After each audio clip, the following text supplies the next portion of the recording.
So, NWA Battle of the Belts, January 26th or 23rd, 1993. It's located at the Simpsons bar. I don't know what bar this was. It was Moe's Tavern. Yeah, Moe's Tavern. The Clam. Seriously, it was.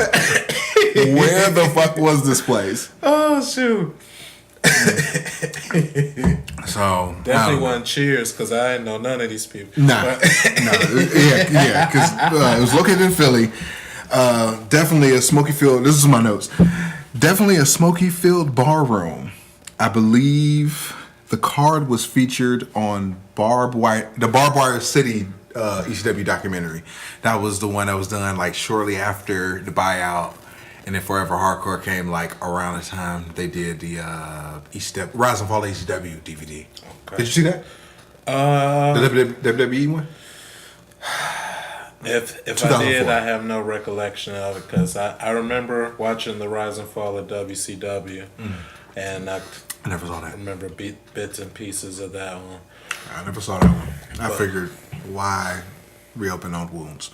Oh yeah, you were a big WCW guy. Yeah. Oh man, yeah. I mean WCW was cool, but you loved it. I was NWO for life. Anyway. All right, so the first match. So damn near every match is supposed to be for NWA belt. I have no clue any of these titles and any of their lineage. I wasn't even going to look at Wikipedia for it because it's not NWA. Who cares? All right, junior heavyweight. NWA junior heavyweight title is up for line. Chris Evans versus Surfer Ray Odyssey. Now, I know Surfer Ray Odyssey broke a couple guys into the business. Somebody of note that I can't look up right now. But it was basically Geek versus Goof. Yeah.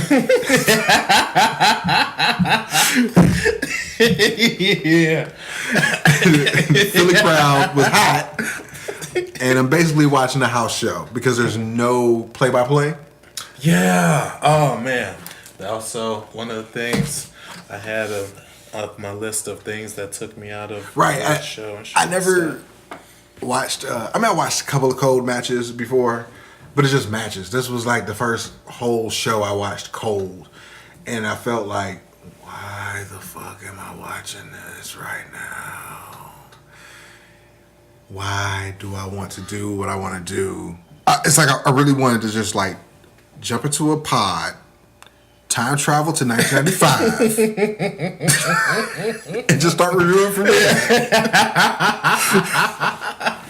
Oh man! But I have an ADD, not ADD. I got an OCD. My bad. Oh, I got an OCD. You gotta do it in order. I'm a completionist. I damn near completed my Uncanny X-Men run. Comic book nerd alert. Oh, nice. Yeah, I'm like, I got from 83 to 541, or to the end of the original run. Dang. And then like the first, couple, what I'm saying? I got like the first Sentinels, the first like Juggernaut, you know what I'm saying? But I don't have like the first one, what I'm saying? Like I'm missing like 1, 2, 3, 4 to like 10. Like the first one I got is like 13, 15, 18, 19, 20. You know what I'm saying? Like they spotty. Okay. But I'm missing like 40 books. So that's very impressive, man. Figure I need to. I figure I'm just gonna sell the rest of my books, like the other books that I got. It's just fun to complete that and call it a day. Cause I ain't buying no damn books no more. Shit like that. You know what I'm saying? So getting back to the joint. So what happens? Stuff happens. Stalling to begin. Back and forth. Ray gets a dive outside. Who cares? Looks like a hotel ballroom. Ray plays to the crowd while Evan stalls. It's a lot of stalling in this match. More stalling. Basically, this is like a comedy opener. So it's like a lot of ha-ha, and, a lot of, goofy spots and stuff like that. Odyssey finishes with a sunset flip off the corner. Sloppy opener. Done. Look, all these matches are terrible. Like, they're terrible. I think I'm like 8 shows in, and like the highest match I got is like a 2. Like, seriously, all these matches are 0 or negative. They are so, because they're so fucking Memphis. They're just like, they're Memphis ass matches. So basically, it's like the heel stalls. You know what I'm saying? Stalls to get the heat. You know what I'm saying? The babyface is trying to lock up, trying to do stuff. Babyface locks up. They go into the corner. You know what I'm saying? The ref breaks it up. Heel stalls again. Yeah. Fucking kill me. That's like every fucking match. It's like Lawler 101. Dude, you just shortened 2 years worth of podcasts. I mean, all right, everybody. Well, thanks for listening. We'll be back in 1995 when Raven comes in. Shit. I'm sitting here like, first match, terrible. All right, so Geek announcer comes out, and it's not Gary Michael Capetta. No. It wasn't Dave Penzer. I was trying to do this shit off memory, and I was like, all right, it's not Gary Michael Capetta. It's not Dave Penzer. That's WCW guy. It's not Buffer with his geek ass, and it wasn't the guy Finkel. And then I had to look it up, and I was like, Bob Ortiz. Okay. This dude, he looks like a rat. So he'll be known as Ratatouille. Okay. Ratatouille intros Dennis Carluso, who promoted the show, and he gives a heel promo about his license being on the line in the next match. Mm-hmm. I'm guessing the show was an interpromotional deal, but without no commentary, it's hard to figure out the intros. Pain and Agony of the Lords of Darkness of the WWA, the World Wrestling Alliance. Mm-hmm. All right. Title for title in that match. Mm-hmm. The camera is focused on the entrance, and the manager is just standing at gorilla like a goof, wondering to get a cue. In the area that was more brightly lit than where all the action was going on. Another one of my pet peeves, like this, the cameraman, like he said, it was a one-shot view. Mm-hmm. So the goof cameraman, he go ahead and he follows the wrestlers back to the back. The backstage, I'm doing the air quotes area where you see like 6 or 7 other wrestlers and stuff. Just hanging out. Yeah, you know what I'm saying? Everybody wait. You see him walk up and stuff, cameraman focused in on the shot. Just ruins the whole doggone thing, but I digress. Didn't mean to interrupt her. That's cool. Just had to get that on my chest. No problem. Geek cameraman looks like a gorilla. Just amateur shit. It's just amateur. Yeah, I didn't write it in Word because I ain't got time. I feel that. Because I when I'm in school, right? I don't, you got all the kids and they got their laptops open and they're typing up the notes and stuff like that. And here I am looking like a caveman with a pencil in my notebook, just writing everything down. And everybody's looking at me like, what the fuck is this old ass man? Is that a pencil? Right. And it's a real pencil. It's not even a mechanical pencil. Oh, shoot. No, this is the shit that, like, it gets me hot. Putting a pencil sharpener. There are no pencil sharpeners in class. So I get my pencil and I pray to the universe that it never breaks, because I would have to walk outside the class to like another class to sharpen my pencil.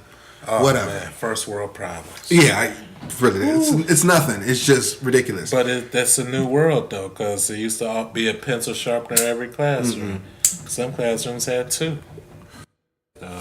Joyce wanted to try the vanilla crowd. All right, cool. All right, we back. Cut that shit out.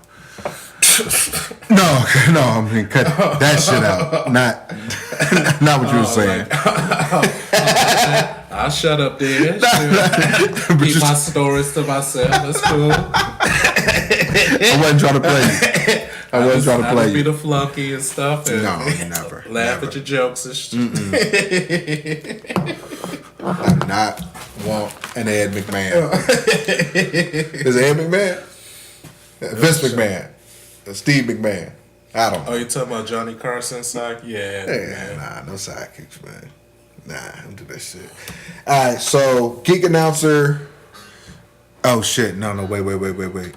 I fucked up. Hold on, I fucked up. Open it here up and... Alright, we back. Okay. That's what it was. We cool. Blah blah blah blah blah blah blah blah blah blah blah blah blah blah blah blah. Are we recording right now? We're recording at this very moment. Oh shoot! Okay, all right. We're recording after a little pause for the cause. Yeah, Ratatouille. Yeah. This shit ain't going with the shit. That's all. You gotta forgive us because I'm new to this recording part. You know what I'm talking about? I've always been the recordee. I've never been the recorder. You know what I'm saying? Like I used to spit hot rhymes back in the day.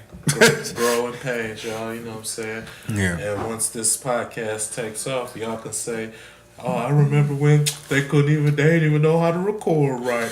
Right. You know what I'm saying? So. All right, so here we go. All right, so the geek announcer does Pain and Agony, the Lords of Darkness. The Lords come out. They look like the Taker's druids with axes. The manager's name is Tricky Nicky. Tricky Nicky. Right. Tricky gives a promo, and the crowd is just burying everything at this point because the matches suck. They suck. Artis intros Ty Gordon, and the fans go ape shit for Ty. Ty with a babyface promo, and the intros the Super Destroyers. Oh my God. 1 and 2. Yes. Yo, Super D's. How creative. I love the Super D's, man. God. And they love to hug each other. Dude, yes. What's that all about? Because, like, within 2 minutes and stuff, they'd exchange like 3 hugs or something. And I'm like, all right, wait a minute. So Super D 1 and 2, they got khaki black slacks on, wrestling boots. Kind of like Bane a little bit. like 2 Banes, right? They do like 2. I didn't write that. No, I didn't. Okay, so the Super D's come out to the Halloween theme, the Michael Myers shit, and Hunter Q. Robbins is the manager, and the Super D's. Huh? Can't believe you know all their names and stuff. Oh yeah, man. The thing about my wrestling fan, I gotta know who these people are. So when they get the fuck up out of here, because look, I know the Super D's and Hunter Q. Robbins III, or as Terry Funks like to call him, Hunter Q. Robbins the Turd. That's terrible. They're not on the last ECW show, so I like to see when people bounce and they ain't coming back, blah, blah, blah. So right now, the Super D's are like the most over. They're like Legion of Doom. Okay. This show, they're like Legion of Doom. Yeah, they was getting a lot of love. Right, like straight up. Oh, I'm glad we're talking about this match because the finish of that match, when we get to the finish, remind me that I have a question. All right, so tag match, Super D's versus Pain and Agony. Another stall job, lovely. Okay, so yeah, tennis. Dennis and Ty go at it on the mic. The Lords are midgets compared to the Super D's. I have them described as team little guy in mask and team big guy in mask. Right, because the Super D's look like Bane, and Pain and Agony look like just some Halloween guys. They look like guys you would see who would egg your house. You know, they got masks for birthday presents and stuff. And Right. All right, so more stalling. I'm about to roll a blunt. this is my notes. This is my notes. More stalling. I'm about to roll a blunt. I have no clue which one is Pain and Agony. I don't care. Oh, good. I'm glad it wasn't just me. No, who cares? Hunter Q has always been a heel, so watching him as a baby is weird. He has no purpose out here. The match is extended squash. One gets geek one for vertical. I don't know. with the clearance of the roof, he tried to put him up for a suplex, but it looked like one of those Andre the Giant takeovers. You know what I'm saying? Like the shit Andre used to do to Hulk. It's terrible. It's like a half judo throw, whatever. Match sucks. Both managers interfere. Double pin by the D's. Who cares? -2 stars. Tricky Nicky, hold on. Tricky Nicky looks like he's about to suck dick for coke.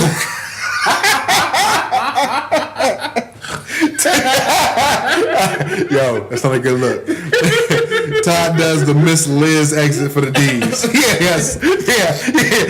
Fucking Todd fucking does the Miss Liz shit for the D's. He fucking holds the rope open for the D's. These big motherfuckers get out like 2 hoes. Oh my God, this is terrible.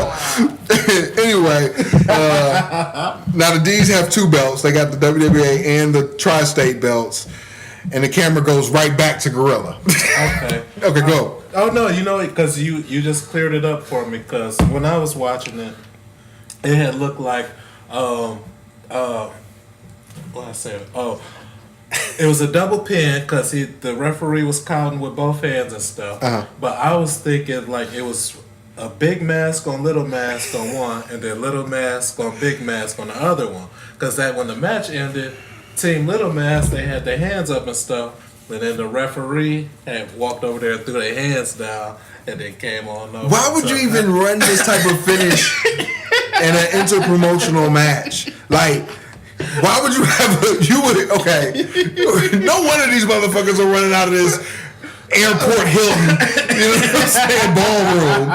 Because these fucks you run a fucking finish, a screw job finish, okay, in an interpromotional match where I don't know who is in TWA. I don't know who's in WWA. I don't know who the babyface is. I don't know who the heel is. And why would you run this finish where you got both? You got chicanery and the pinfall. The ref, it's just, and you're making $25. But to its credit, though, at least there was a finish. Because, you know what I'm saying? Like I said, either I saw it wrong or I was just confused or I don't know what. Because then he went on over to Team Big Mask. They got the belts and stuff. They started celebrating. Who cares? But at least it was a finish for that match. Because for another high-profile match that you'll get to later, you know, there was no finish. And that was, you know, I didn't particularly care for that. Okay. He's a little perturbed. Yeah, sir. Wood is a little perturbed. Yeah, just a little bit. So, Sal Balomo and a bootleg Grand Wizard comes out. Yeah. Yes, that's what I had too. Sal looks like Fat Arthur from Ghouls and Ghosts or King Robert from Game of Thrones. Put a fat Roman soldier. Fair enough. Philly Burry Sal. I love Philly. Yeah. Nancy, woman. Woman comes out. Oh man, it's so creepy seeing her. Yeah? Yeah, but it's not because she's dead, but whenever I see past footage of somebody that was murdered, it just, I don't know, it just gives me a eerie sensation. You know what I'm saying? It's hard to describe, but like her or OJ's wife, when we show her old home videos, I don't know why she's the second murdered person that comes to my mind. Well, I mean, you gotta think like fucking that OJ shit was like really prevalent in our lives. Yeah, you know what I'm saying. I remember where I was for the white Bronco chase. Yeah, I was talking to Drew. I was at my grandmother's house trying to watch Urkel or one of them TGIF shows and stuff. Yeah, I was on the phone. I don't know what I was watching, but I know I was on the phone with Drew. Shout out to Drew. Yeah, it was popping, Drew, and I was like, "Yo, what the fuck's popping?" You know, but whatever. Where were you at during the verdict? The verdict? I'm not. I was about to say a joke, but I want to say I was at school. I was gonna say you was at the rapping station.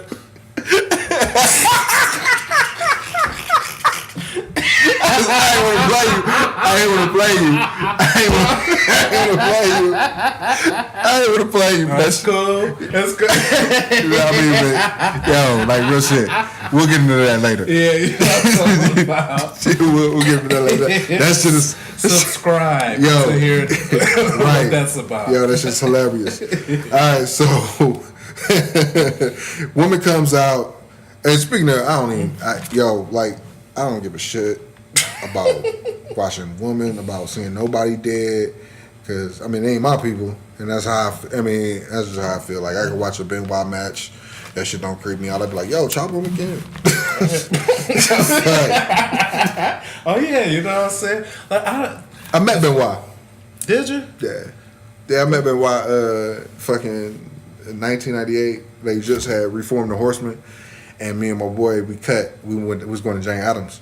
And so, you know, we down on 30th already. And it was at the Convocation Center. At the Wolstein Center, I should say now. CSU in Cleveland. Yeah, and because they was doing right. They was doing the Thunder. They was doing the Thunder taping. And Thunder. Yeah, right. And like I said, they just reformed the Horsemen, so Benoit and Malenko was there.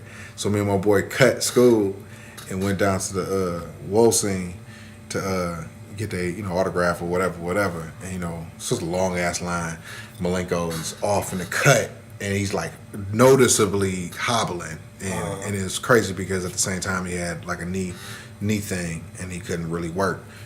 But Benoit was sitting there, signing autographs and everything like that, and people had their little disposable cameras, and we ain't had no camera with us and whatever. But me being me, who I am, I fucking went up to him, got the autograph or whatever for free, and I asked him, "Hey man, can you put me in the crossface?" And he because he wasn't looking at nobody when he did this shit, so he looked up at me and he gave me like the driest like smile, and I saw his like no tooth, and I was like, toothless aggression. Yeah, so I was like, yo, I'm gonna take that as a no, because this motherfucker's gonna choke me the fuck out. Or if you really want it, you ain't gonna like it, my dude. Right, nah. That's one of them Stampede boys, man. I know he'll probably stretch the fuck out of me. I was gonna ask you, was he a cool dude? But it seemed like it'd be hard to tell from that interaction. No, it was real quick because it was a mad line. So I just asked him a real quick question. He looked up at me, gave me the dry ass smile. I took the hint and his fucking autograph and kept it moving. He was like, all right, I'm cool. Oh man, I met a wrestler one time. I met Big E Langston when I you met Big E? Heck yeah, down in Tampa, and you're still the next. Still done at Full Sail? No, he was because at that time I wasn't really even now I still don't really pay attention to the NXT cats or like that. Nah, So he was full on Dolph Ziggler flunky. Oh, doing that with AJ? Yeah, I remember that. That's like what? It's like 2012, 2011, 2012. Yeah, that sounds about right. Yeah. So I was working my job where I was taking care of the foster kids and stuff. Okay. So I'm watching some kids and stuff down there with some of the other people from the agency, and I see them, and then I went half mark, you know what I'm saying, because I ain't asking for a picture or none and stuff, but I'm saying I was kind of confused, like, hey, are you a wrestler by any chance? You sipped on him. Just a little bit, you know what I'm saying? Don't sell.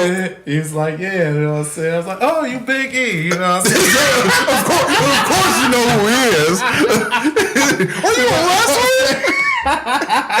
Geek mid-30s and stuff. Right. You know what I'm saying? It's all good. You know what I'm saying? I ain't asking for no picture though. You probably would have worked here. Probably could have got your whole motherfucking checkbook, motherfucking ass. So, but yeah, he was real cool. You know what I'm saying? Dapped him up one time. Did you not wash your hands for like 6 months or something? No, it's not like I met the Miz or something.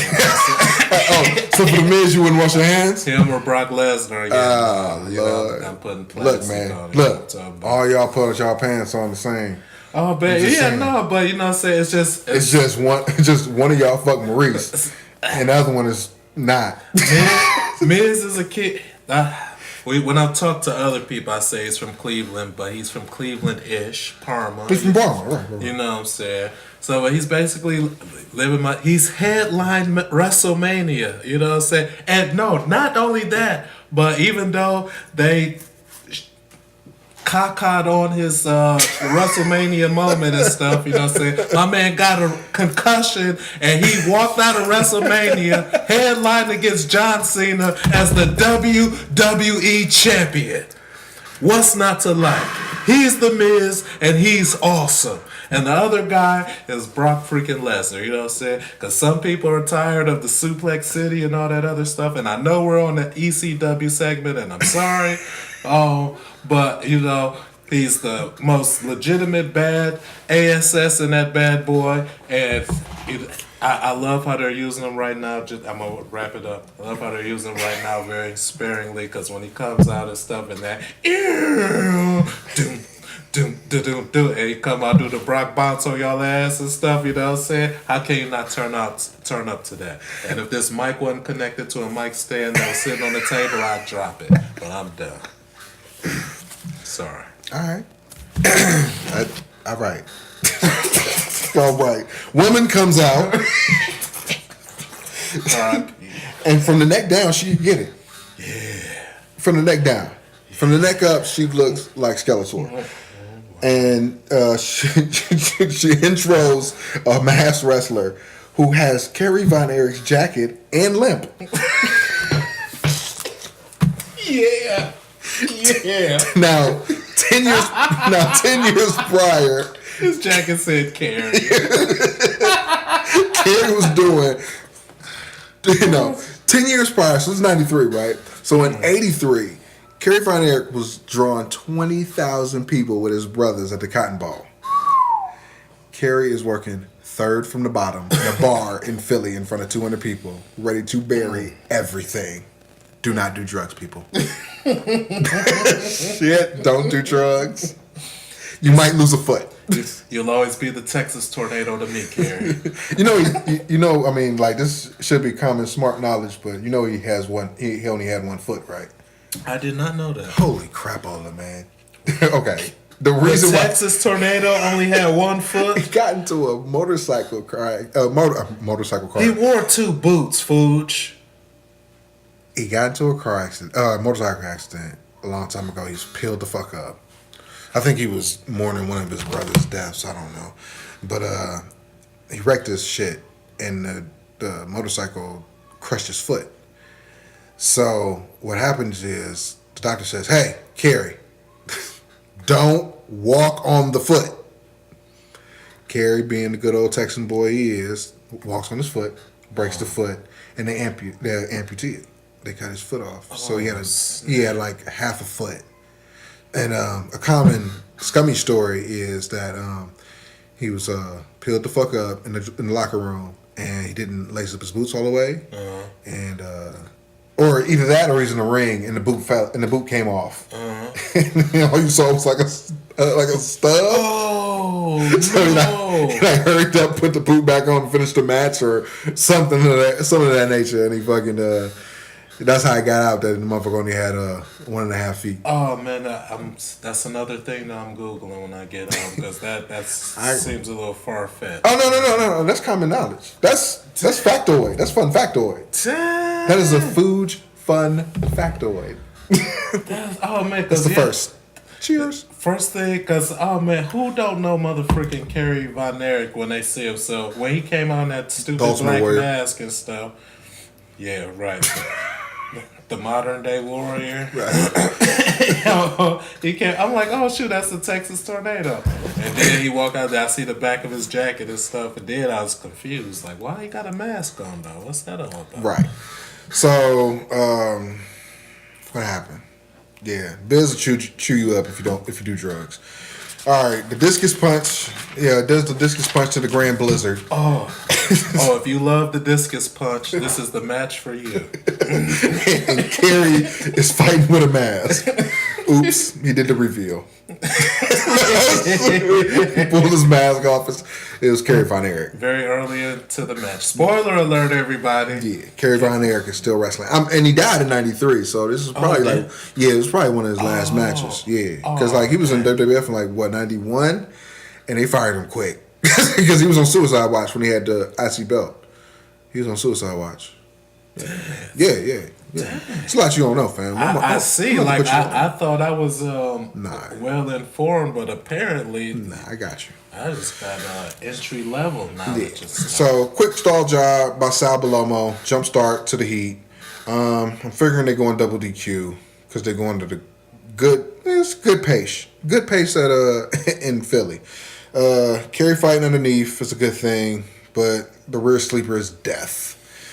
They in the crowd. I'm convinced this is a bingo hall or banquet hall at this point. They're holding each other. Discus punch. I told. What did I say? Discus punch gets 2.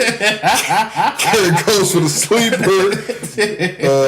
They fall out the ring. Double DQ. Called it. Grand Dragon gets another discus punch for good measure.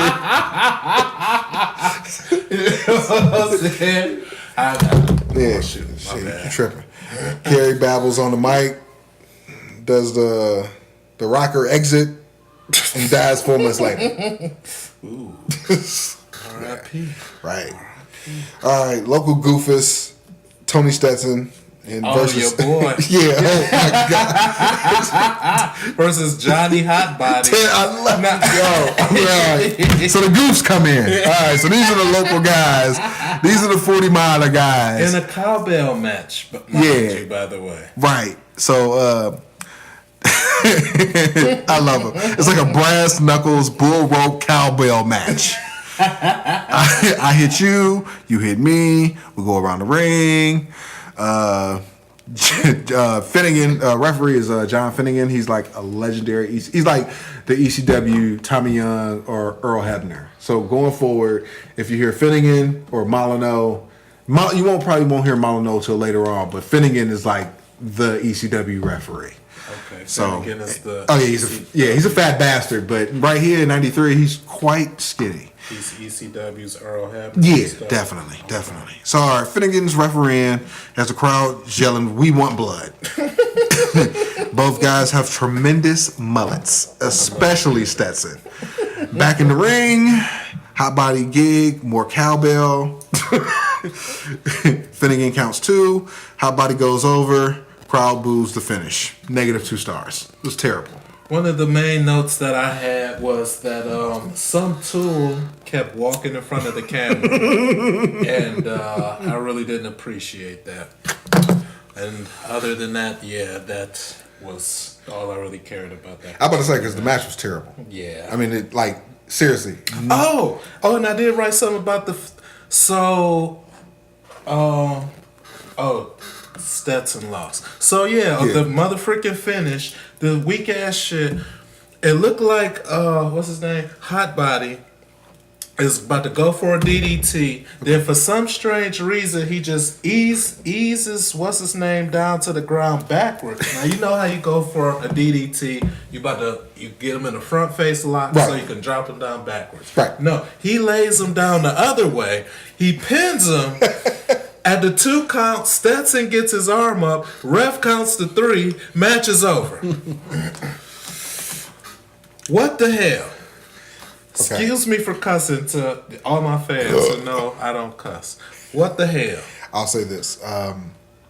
You put a lot more effort into that match than I did because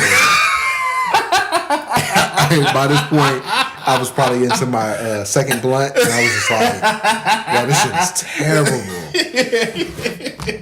You know, I am a consummate professional. Broadcast journalist. I like it. That's right.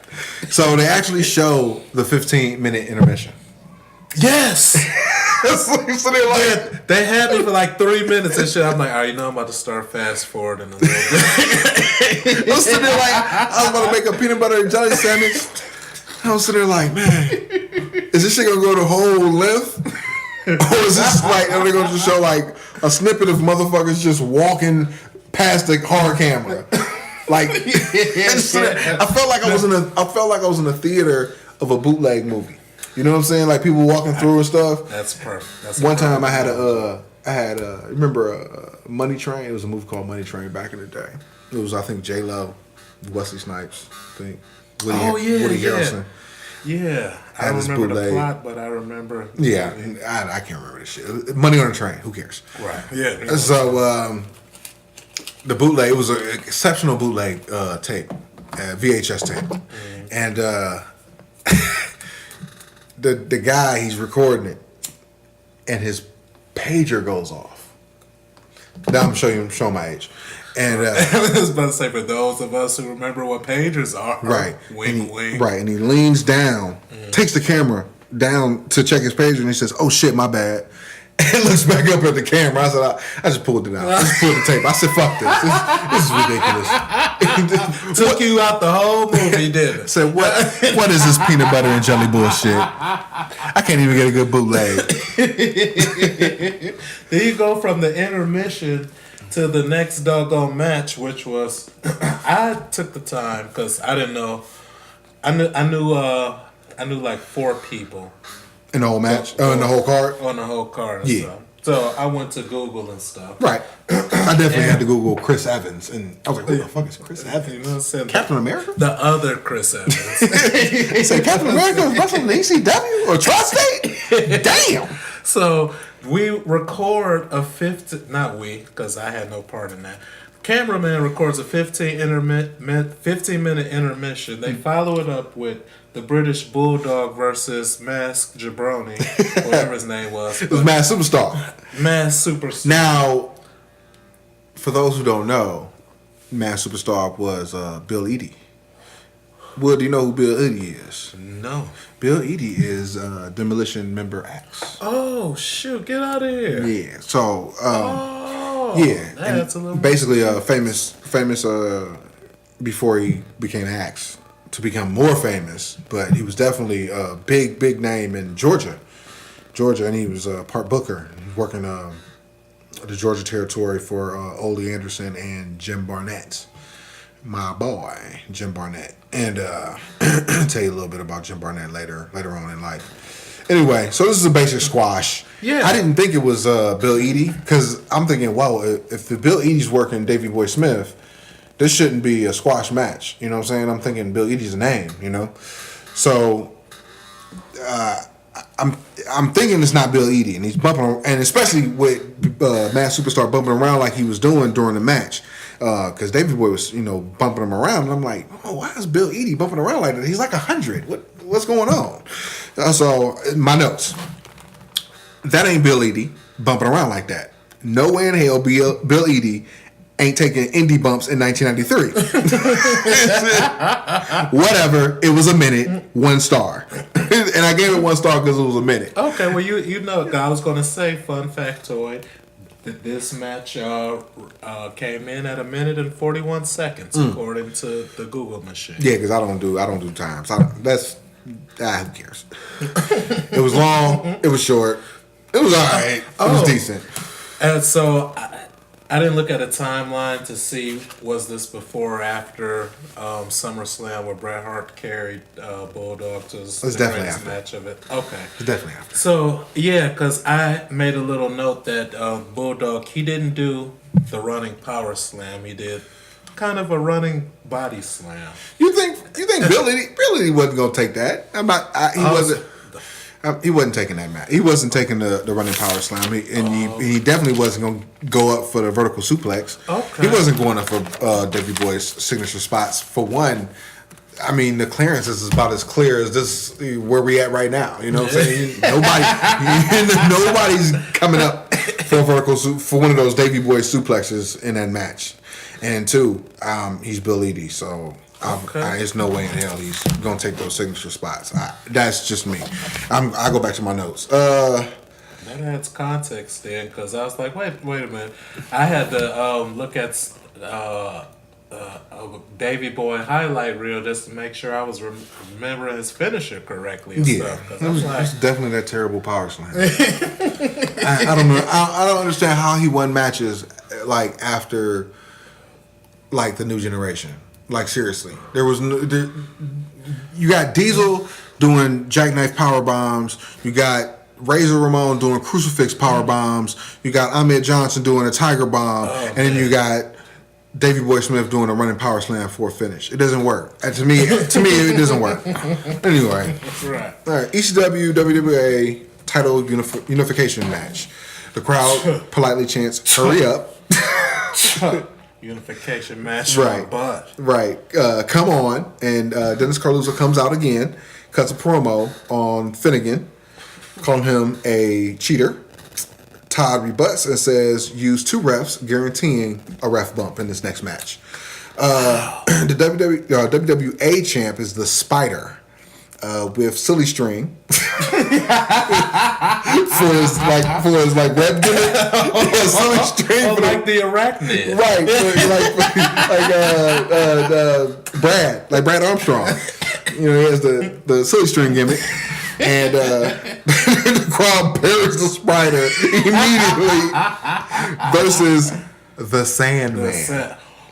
Who? So, all right. Everything I know about the Sandman is, say he come out smoking a square. Mm-hmm. He got the beer and stuff, the kendo stick and stuff, and he come out to the, what's that, Metallica? Enter Sandman. Enter Sandman stuff. So, I'm waiting to hear mother freaking Enter the Sandman and stuff. And what does he come out? He came out to Surfing USA. Came out to Surfing USA. Surfing a Teen Wolf song. Now, don't get me wrong. I love Teen Wolf. But who? And he's a heel. Now, Hot Stuff Eddie Gilbert had a little, had a little gay girly song or whatever. Yeah, that stuff. But it fit. But why is that? You know what? It was before he got himself together. He got his life together. It was before Paul Lee. You gotta understand, like Hack, as everybody refers to Sandman as, is he's a Philly guy. So and him and Todd Gordon, they have the same birthday, ironically. So, and they both hunt rats together and go to the travel lodge together. So they were like friends from jump. So that was gonna be his top guy. But, he got his top guy and he comes out to Surfing USA and he looks like a fat Sting. Dressed like MVP without the gloves. I wrote that later on. I swear I wrote that. I said he looks like a fat Sting and he dresses like MVP.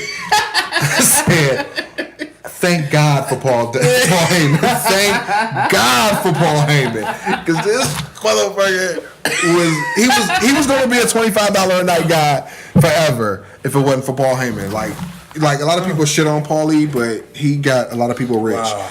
So Surfing USA is his theme song. Sandman is in a surfer bodysuit. He is huge. He has always said he could work. The Spider has a mask like Spider-Man. The crowd chants "Sandman sucks." Yeah. Love Philly. Philly. They bury everything. Kudos, props to Philly. They're proving that Philly isn't completely retarded. Spider gets the shine real quick. Sandman powders early. More Memphis, Larry Zbyszko stalling bullshit. Right. Headlock, rest. I did my own googling, and the Spider was actually Glenn Ruth, who was also Headbanger Thrasher, and that's not Beaver Cleavage. Because when I looked, it was like Headbanger Thrasher, and I was like, "Fuck, which one is that one?" Right. I had to look. They had real names. I was like, "Oh shit!" All right, Headbanger 1 and 2. Right. So no. So the one that wasn't Beaver Cleavage is the Spider with the Silly String gimmick. Oh, right. Snap! Okay. So and they're actually working a nice match. So by the time I enjoyed that. He got to WWE. He must have had a lobotomy because he was completely terrible. He was completely terrible as Headbanger Thrasher. Match ain't bad. Spider was athletic. He was boring. It's boring. It was acceptable. Camera shot on on Mrs. Peach's non-existent ass. Yeah. my dude peeped it. He was just straight zoomed in on that backpack and shit. I was there they zoomed in like she was like Kim K or something. But you know what? To his credit, though, in his defense, he wanted to see what it was one time, and he probably couldn't see from where he was at. Let me see what these white shorts are doing one time.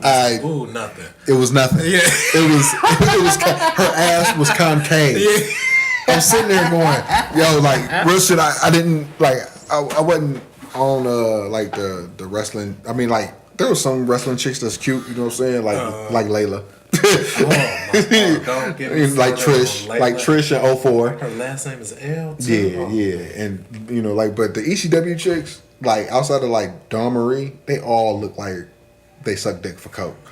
Like they were terrible. Especially Francine. Oh, Francine, her twig ass legs. I can't wait till we get to I'm gonna time travel and get to 95, man, because Francine is all she was a set of tits, and she was nothing else. It just said there was like, God, she's. Yeah. They were going ape shit over this chick. I never got it. I looked at her one time and was like, Anyway, let me see. Sandman can work. Anyway, focus. The camera focuses on Dennis Carluzzo as Spider misses a crossbody. More back and forth. Double down, fans yell off with his head.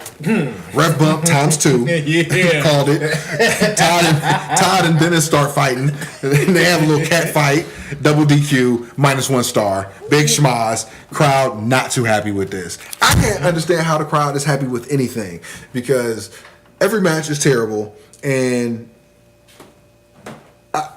how they pay? What they pay? Did they give like it was like a canned food drive to like get into this show? Because I wouldn't have paid for this show. I would. It's ironic because on a card full of bad shows, this match was actually probably the one I enjoyed the most, and I say that very loosely. You know what I'm saying? It's like choosing between peanut butter and caca sandwich or just a straight caca sandwich. So this was the caca sandwich with the peanut butter, you know what I'm saying? Because for one, I was already kind of lightweight, emotionally invested in Sandman for whatever reason. The Spider, because you know him. Yeah, I know him, and plus he came out to Surfing USA, so I'm like, what the freak? And then the Spider. AKA Headbanger #1. He did his doggone thing. And so what pissed me off was the doggone finish though, where what did I have down? So it started off with after the double referee bump, the doggone, hey, how's it going? The doggone promoters come in, and then after that, the ring floods with wrestlers, and then the unification match of the two championships is basically thrown out, and everybody's time is wasted. So that's what kind of ticked me off a little bit about that. But it was still my favorite match of the night. When the -1 match is the match of the night, I mean, that goes to say the whole kit and caboodle of the card as a whole. Again, I have OCD. I'm a completist. You know what I'm saying? We could have watched the stuff on the WWE network, you know what I'm saying? But they don't have the big shows. They didn't have Battle of the Belts. Nah. I looked for it. Nah, they definitely didn't have that. That's why, you know what I'm saying, I had to go to my my tape tray archive to make sure we had everything. You know what I'm saying? Because there's going to be a lot of stuff that... I mean, this is a lot of shit we got to get through. You know what I'm saying? Oh, yeah. It's going to be a fun, sloggy, sorry ride. Yeah. So... But y'all going to learn something, though, I promise. Oh, definitely. Main event time. So we get Terry Funk, who's a spry 49 years old. Oh, my God. This was the wrestler. And the bad part about it, he looked in good shape. You know, at 49, 93, it looked okay. You know what I'm saying? He looked like he just had his 89 I Quit match with Flair. So I mean, it wasn't like he looks like, you know, Chainsaw Charlie. You know what I'm saying? Because he looked terrible by that point. So ECW definitely took decades off of him. And coming from my favorite hometown ever, every girl's fantasy, Hot Stuff Eddie Gilbert.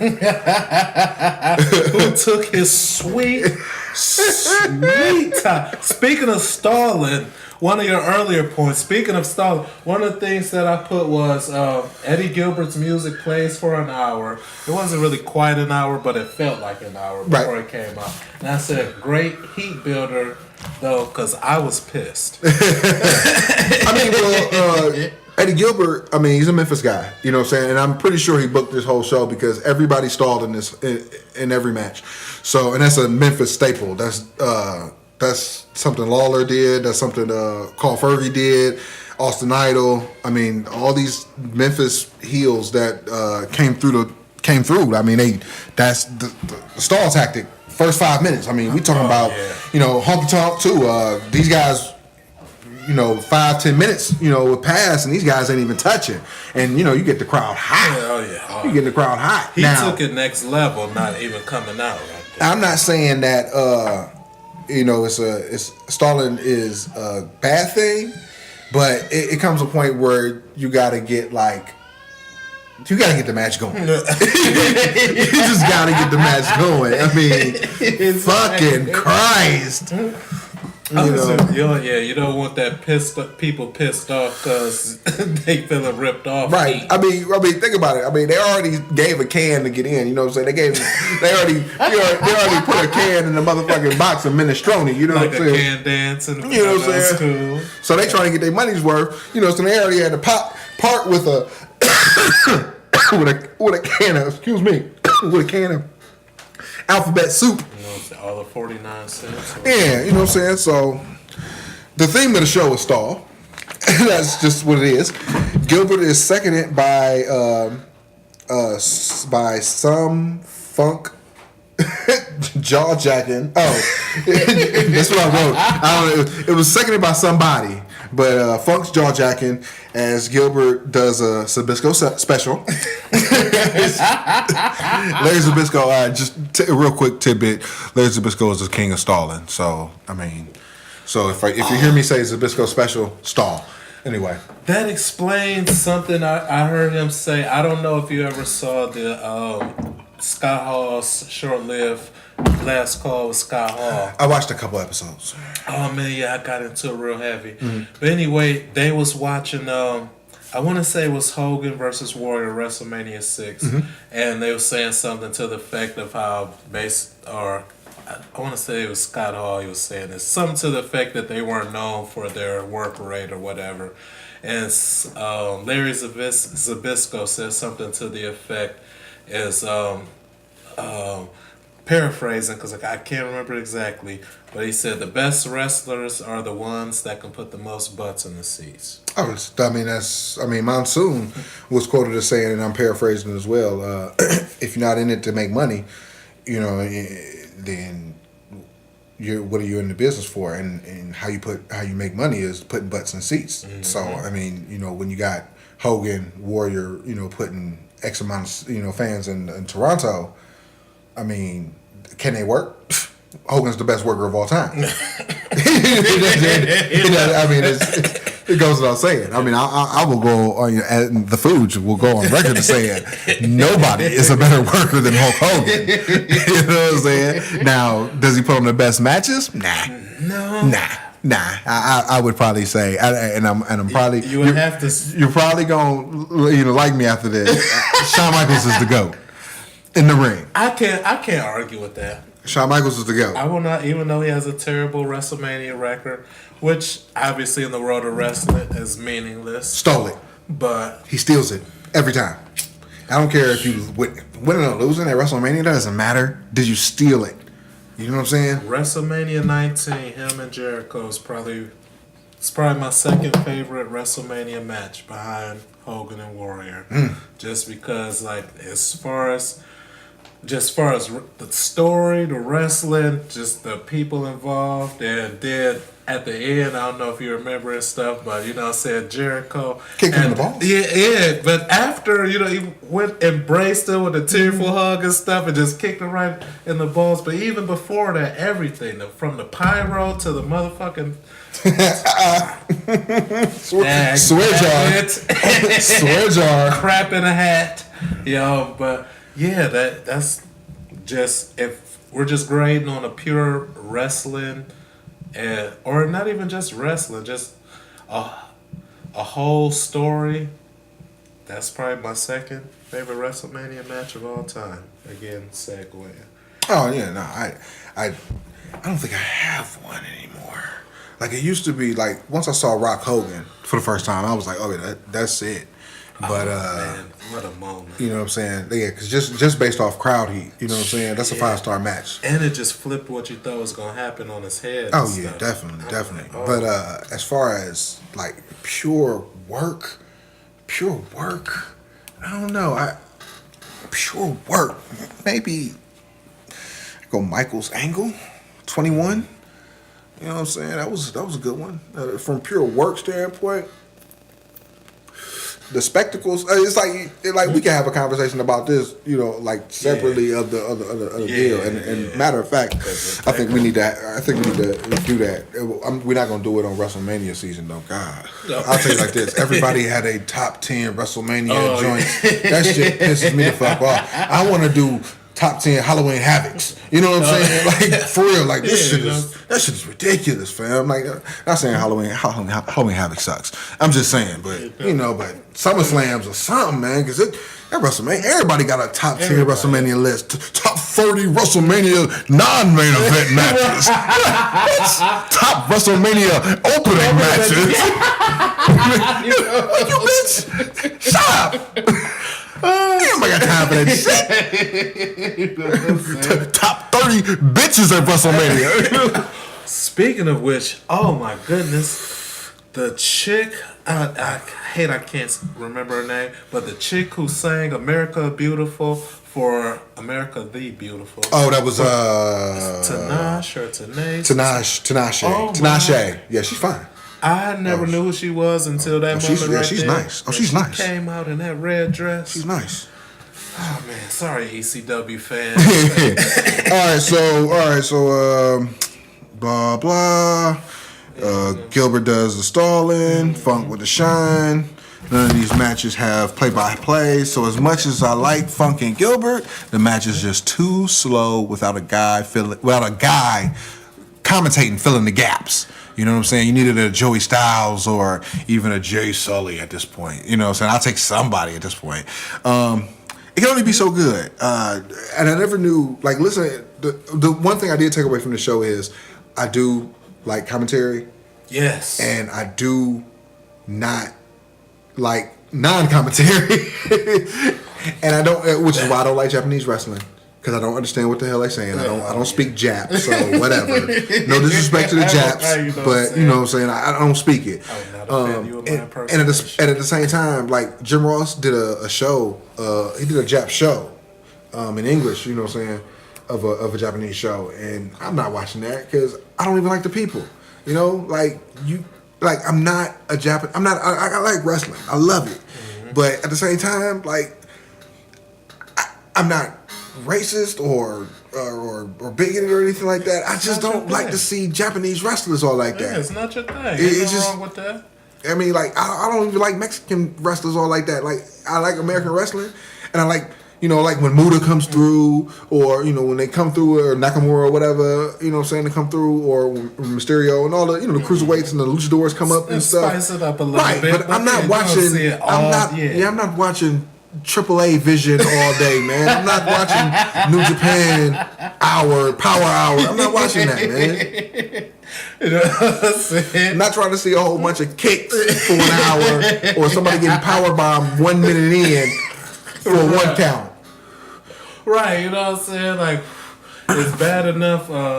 It's already enough no selling going on and stuff for the superheroes. Right.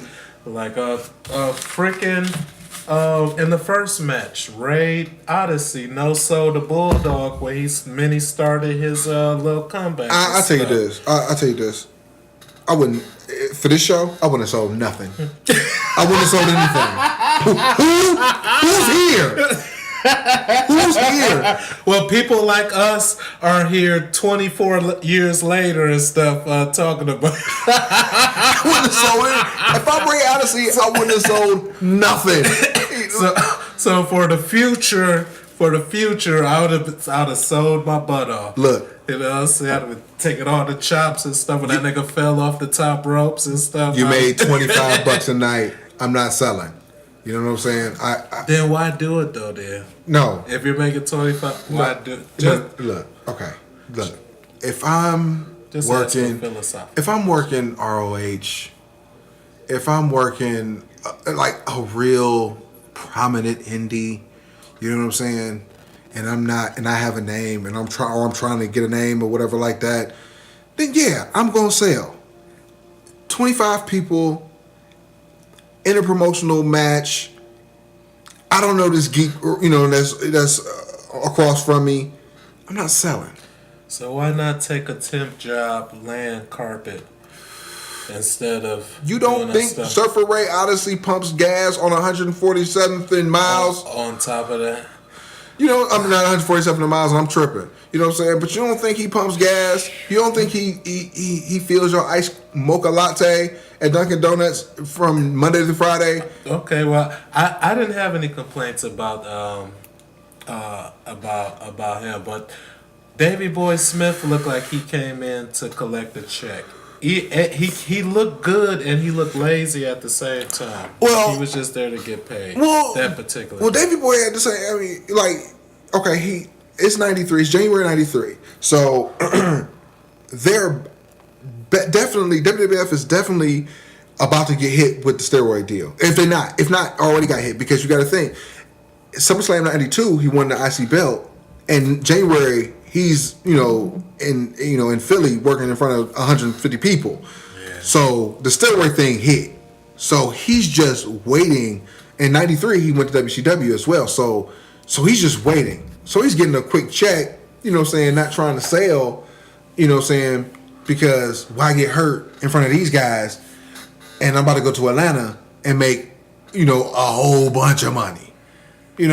So I'm not selling. I mean, even if I'm Surfer Ray Odyssey or if I'm Davey Boy Smith, I'm not selling on the show. Now, you got Funky Gilbert right here in this I Quit match, and this is the match that people paid to see. Nobody came to see Surfer Ray Odyssey versus Chris Evans.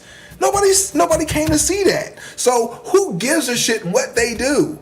And again, and that annoyed me too that was the last match, because I'm a traditionalist. The title match should close WrestleMania, and a title unification match doesn't close the show. So that annoyed me a little. We're talking about the Steak and Shake champ versus the Penn State. Nittany Lions champ.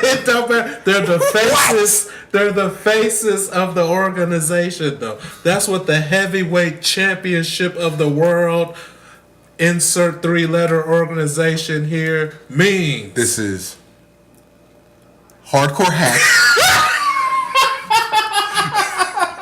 versus Headbanger Thrasher.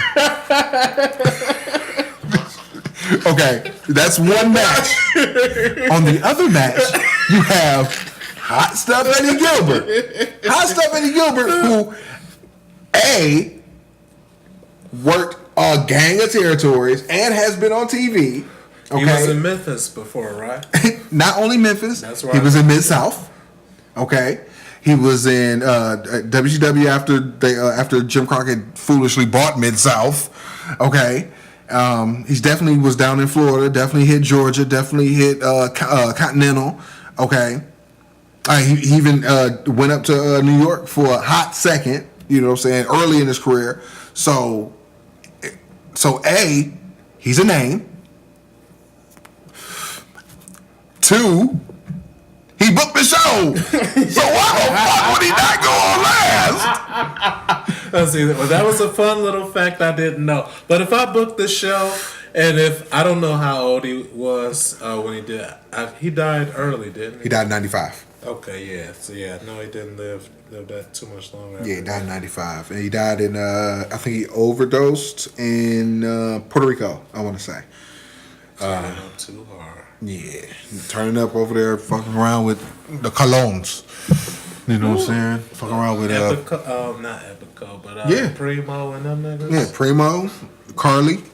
Or Carlito, you know him as Carlito. Carlito, the apple spinner. Yeah, and Eddie.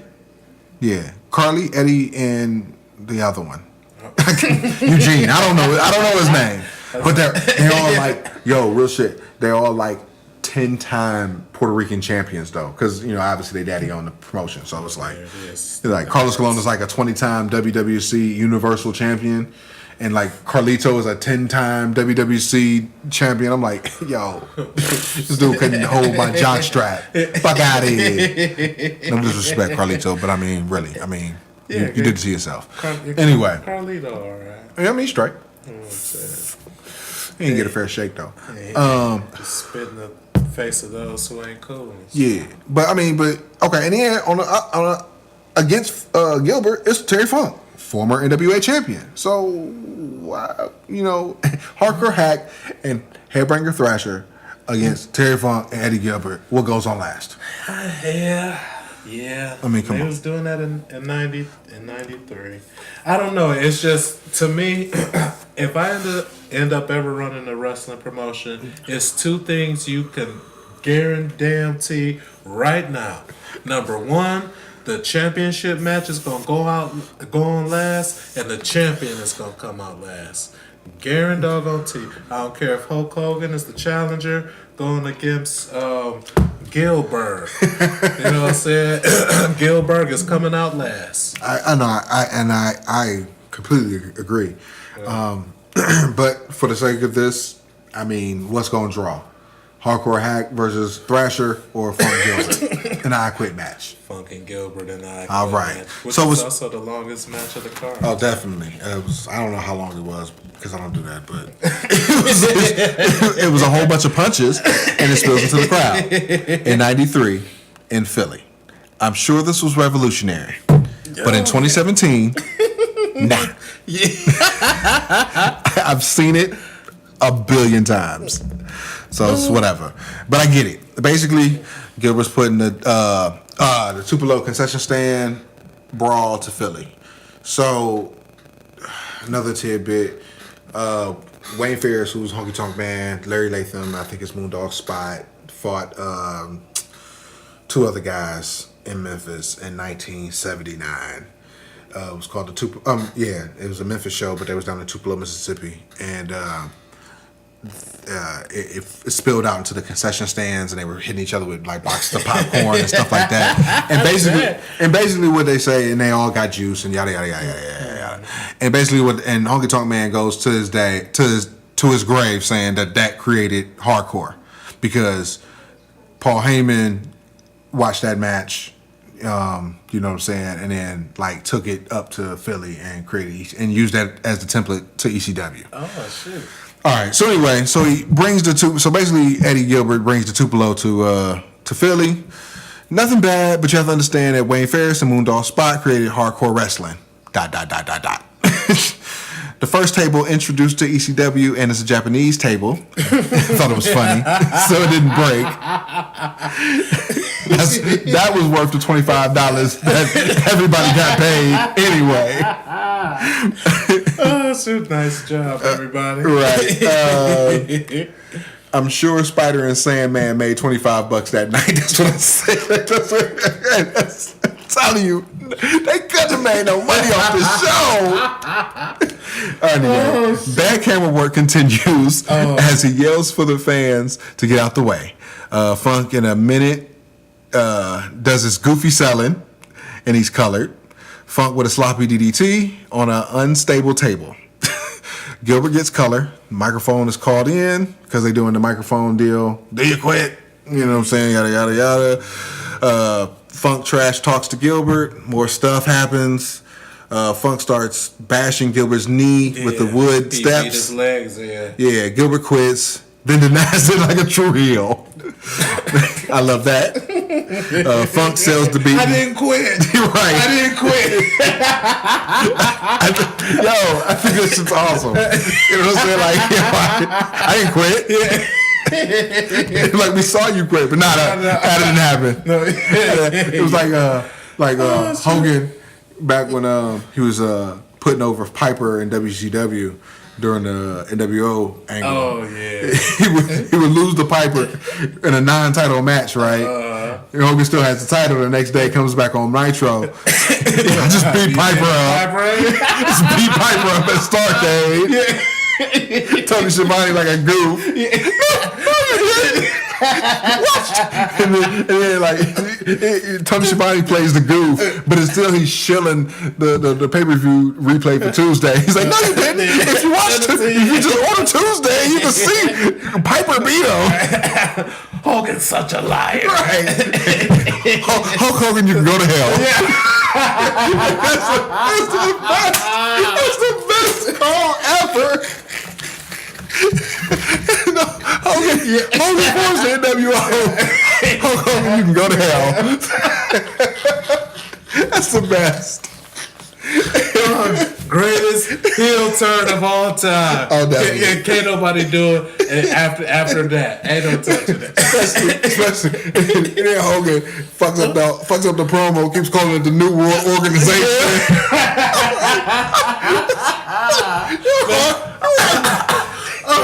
I was starting to think that's one of the Mandela effects and stuff, because I couldn't find nothing. Like, I could have swore, at least in the beginning, he said New World Organization. Oh yeah, he definitely said New World Organization.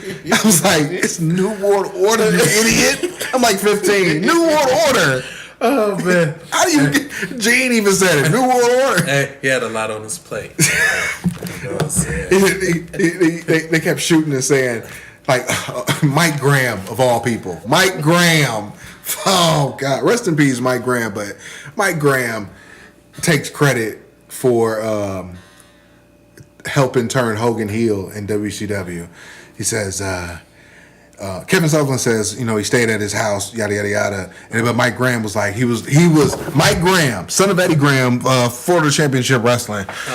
He says, I was the guy that got Hogan to turn heel because he had reservations about it and he had creative control in his claws. Yeah, I'm like, I would too. Let me think about it. Can I think about it? It's Mike Graham. Like, Mike Graham, the midget of Florida. He's like, he looks like the guy from Game of Thrones. Yeah, he's over there wrestling. He never won. Look, this is how you know Mike Graham never made it in the business. Mike Graham never won his father's world title. Ooh. Like, your daddy's the promoter and you never won the world title. Even on my baseball team, the father had his son be the pitcher. And he was probably terrible. And on my basketball team, the coach was the dad and the point guard was the son. And the MVP of the team. Of course he was. Of course he was. And that's a true story. No shade on nobody. Matter of fact, rest in peace, Evan McCray. That was his name. He was the point guard of the Lee Harvard Patriots. Excuse me. Mm-hmm. And he was the point guard. Coach McCray was his father, and he was murdered. Damn. But Columbus. Damn. But he was still daddy's son. He was the point guard and the MVP. I'm sorry. Right. So for Mike Graham to sit there and tell the world that I got Hulk Hogan to turn heel and go and form, and be a part of this NWO angle. I'm like, Mike, you ain't never made no money in this business. Ain't nobody listening to you. Stop playing. Anyway, oh my God, Mike Graham committed suicide. Just like his daddy. What if that's why though? Because did nobody believe? Oh no! Don't laugh! I did get Hogan to turn heel. I did. No, that's not. Don't laugh. I did get him to turn heel. Nobody believes me.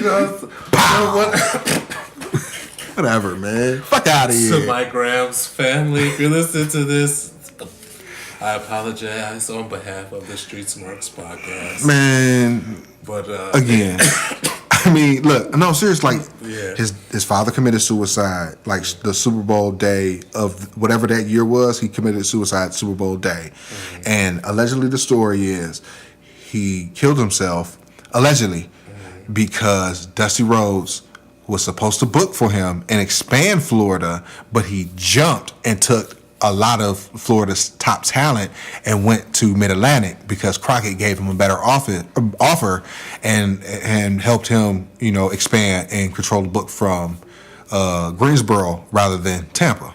Just saying. So, chew on that.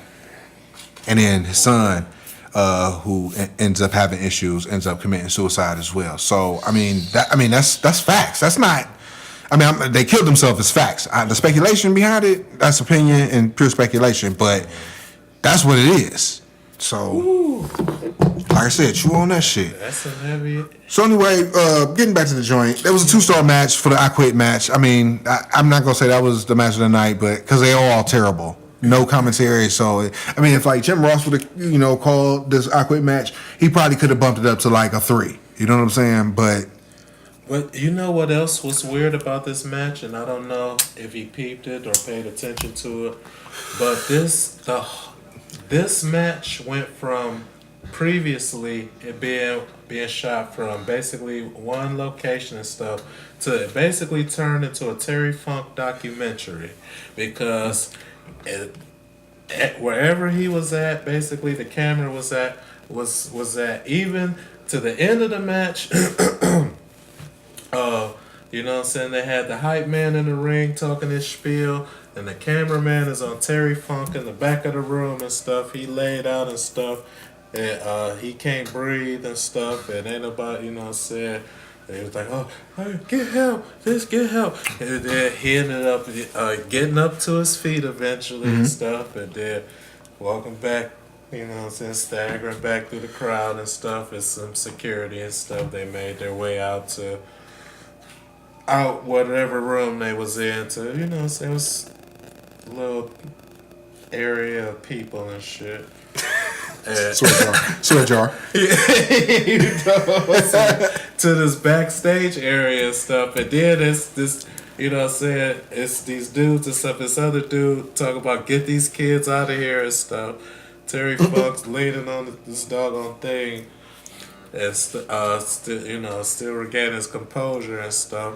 And I'm like, my dude been standing in one place all night, and all of a sudden, we wrestling with shadows, Terry Funk and stuff.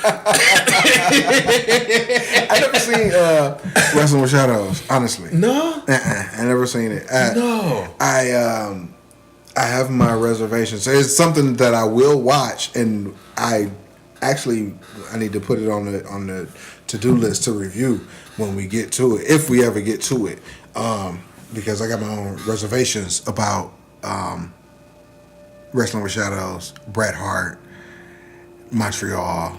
But you know what I'm saying? I mean, it's funny you say that because Wrestling with Shadows, the actual documentary itself, is the only thing to me that is any tangible evidence that the whole thing with Bret and Shawn and Vince in Montreal could have been a very extended work. Oh, I completely believe Montreal Screwjob is a complete elaborate work. Because they were, talk about right place at the right time. Oh, we're just so happen shooting Bret Hart on this documentary, just to go into it, since you said you haven't seen it. And for those who are listening who haven't seen it, you know, it's just so happened this film crew is doing a documentary of Bret Hart, and they stumble into the biggest wrestling story of my lifetime. Like, I can't, like, you have your moments like Hogan turning heel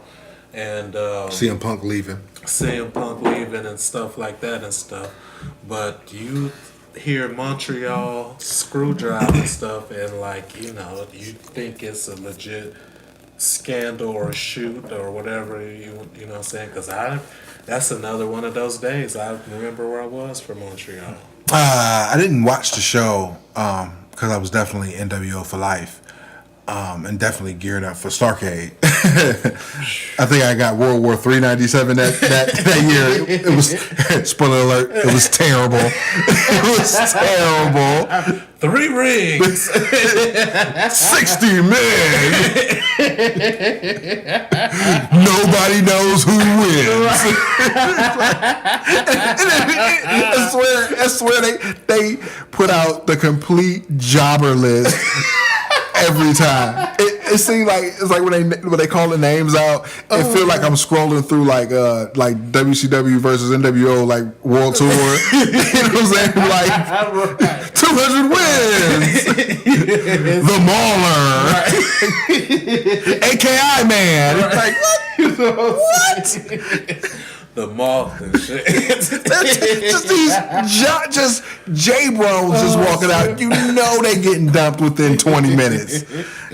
Like, okay, the stars have not like kicked it up yet. You know what I'm saying? This is just the undercard of a battle royal. It was just a terrible. It was a terrible show. It's the pad the stats for the winner. Basically, you know it was bad. It was a I would say a rare WCW miscue. Just real quick, do you know any World War III winners off the top of your head? Mm-hmm.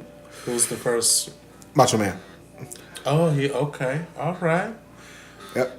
Macho Man. Then 96 would have been the Giant.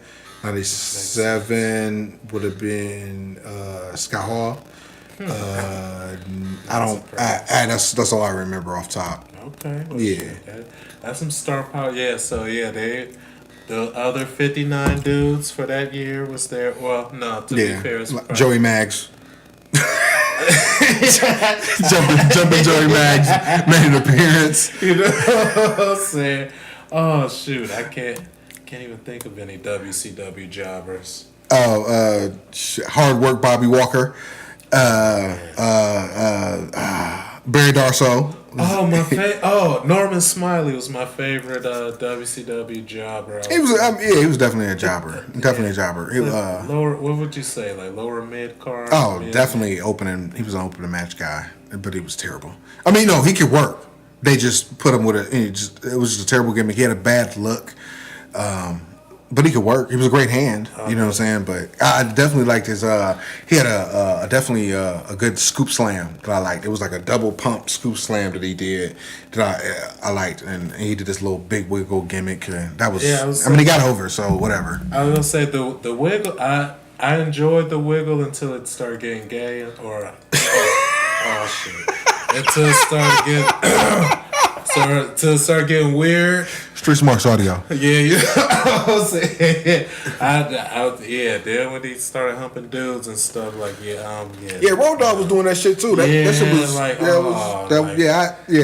it's bad. Like, the people who don't like wrestling, they always say, oh, you got two niggas rolling around in their drawers and stuff. I mean, so then you get a nigga start humping other dudes and stuff. Like, oh, come on. I mean, wrestling is really very homosexual. I mean, it's what it is. It's not to me. I mean, it is what it is. I mean, you can appreciate the athletics, you can appreciate the storylines, but they slide in some fucking homosexual shit every now and then, and you just go. I mean, it's really, honestly, it's very interwoven in wrestling. That's a topic for another day. I can talk about. Shit, I'd open the can of work. Oh, definitely. This is tip of the iceberg type stuff. I like wrestling, and I don't want that to change. I mean, no. I feel like with the introspection and the deconstruction of wrestling that I give, it makes you appreciate it. It makes you appreciate it more because it's not only you see what they do, but you understand. You get a perspective of why they do it, and where is a mixture of business or it's a mixture of popular culture and trying to tap in right at the zeitgeist of popular culture, or Vince figuring out something was popular 5 years ago and throwing and making the gimmick out of it. Oh, that Vince. Sometimes he just misses the mark. He just misses the mark. Anyway, let's wrap this show up. Overall, the show sucked. But I'm here for the long haul. You think so? I enjoyed myself. You like Battle of the Belts? I thought it was terrible. Oh, you talking about the pay-per-view? Oh, yeah. Oh, it was terrible. That was terrible. Mm-hmm. Yeah. And the bad part about it is like once you start watching the shows, you're gonna see that it's out of continuity because they like show a clip of this show at a later on a later ECW show, and you be like, it doesn't even make sense. Why are we showing this show? Yay! Yeah, so it's like okay, so they reference this show like one time, and then it's off to the races. But just stay tuned for Tony Stetson, Larry Winters, the Super Destroyers, the Rockin' Rebel. Who else? Chris Candido, Johnny Hot Body. Rest in peace, Chris Candido. Oh yeah, you get to see a young Chris Candido. He looks. Got fat. Oh man, he's so fat. He looks like Adrian Adonis. Oh yeah, because this is probably post WWF. No, this is pre. Oh, it's pretty old. Yeah, he didn't become Skip till like 95. Well, he was fat then to me, so he was. Or was he fat then? I wasn't. To me, yeah. I wasn't back yet. I didn't get back until Nitro. When Nitro started is when I came back to wrestling. For the I guess you can say the second time. Like you had the first time, and then like I think I left when Hogan left. When Hogan left the WWF, that's when I bounced, and then I just watched. I was just flipping through, and then all of a sudden I see Brian Pillman and Liger fighting. And I'm like, who is these dudes? And it was like, oh, it's wrestling. I used to watch wrestling. And I got re-hooked. I was like, oh, Hogan's here? Oh, that's Lex Luger just showed up. Yeah, you know what I'm saying? I was like, oh, snap, this Nitro shit. All right, let's see what's popping. And I started taping the Nitros. And, like I said, we'll get into it. We'll see what's popping. But yeah, I'm about to pee on myself. Yeah, I know, right? Yeah. Damn, we sound like two women over this now. Over rocking and shit. Rocking and shit. Anyway, we'll be back next week. We're gonna do the first two shows of ECW Hardcore TV. It's Eastern Championship Wrestling, so it's still not extreme yet. I think those are on the network. I hope so. No, they're on the network, but I gave you the... You did, but you know what I'm saying? Is I either play it on my computer or my PS4. My PS4 only plays select files, like it wouldn't play Battle of the Belts. I had to watch it on my computer, VLC style. I got you. I'm gonna hook you up with something you're gonna appreciate it, and you can watch everything. Do you still have the thumb? But of course. Oh, okay, for sure. Then you'll be straight. All right. So next week we doing what is it? This is April 5th and April 14th or something like that. Yeah. Oh, like a whole 3 months later. Yeah. So the show was in January, and then I guess they had to like reboot or something like that. Oh shoot. Yeah, so it's like it jumps right into April, and then from April, it goes in. Oh, can't wait to see what happens with Tony Stetson and Ray. Hold on, let me see what his name was again. Ray Odyssey. Ray Odyssey. No, you don't see Ray Odyssey. I don't see Ray Odyssey. No, you get to see Larry Winters, and Tony Stetson. I call them. Well, we'll go to next week, and then you get to see the Super Destroyers. And then, okay, I'm done with the big mass. You can see Jimmy Snuka. Oh no, I'm scared. Yeah. It's hideous. It's hideous. Oh, the wrestler part 2. I can already tell. What? I said the wrestler part 2. I can already tell. Definitely. Oh yes, yeah. You'll get to see the reformation of Dangerous Alliance. No, not yet. I love me some Dangerous Alliance. No, Paul Heyman ain't in. He's not. He didn't get brought in yet. So it's like I said, it's a couple shows. So you'll see Gilbert. It basically is Gilbert booking Memphis. So it's Memphis booking basically for like the first couple shows, and then Paul Lee comes in, and then it's it's like a hybrid Memphis, Florida with New York type deals. It's crazy. But like I said, we'll break it down next week. All right, so what? That was cool. See, you know, I ain't got no sign off yet. So we're just gonna say we out. You know what I'm saying? Until next time, y'all. All right, life is a work.